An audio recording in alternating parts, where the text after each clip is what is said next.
could be in store for the No Child Left Behind law. Today, the Senate passed a bill aimed at reforming it. Remember, the law was signed by President George W. Bush in 2002. It mandated annual testing in reading and math for students in grades 3 through 8th and again in high school.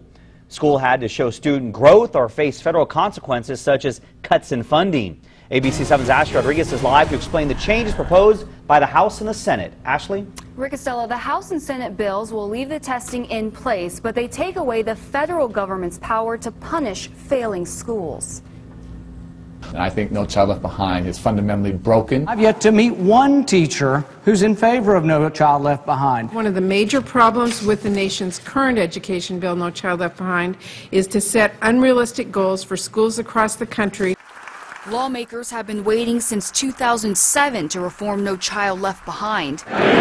But Washington was in gridlock between then and 2014. Now to the school cheating scandal that is gripping the city of Atlanta. But in 2009, Atlanta public schools made news after a cheating scandal brought the law's high-stakes testing to light. In 2012, El Paso made news as the area's largest school district's leadership inflated scores in return for taxpayer-funded bonuses. Now in 2015, both the Republican-led House and Senate are working to reform the education law. There are some differences between the bills, but both agree. 1.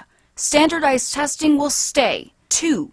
Instead of the federal government making the rules, state and local governments will. They will decide how to tie test scores to schools and teachers.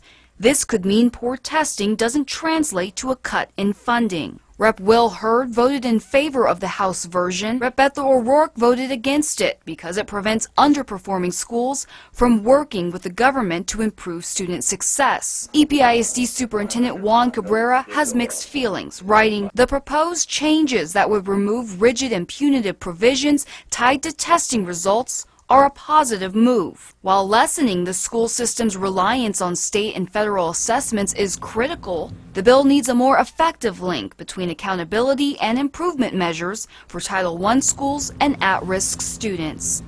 And the debate on reform will continue. Both the House and Senate have to find a compromise before it can go to President Obama's desk. Rick?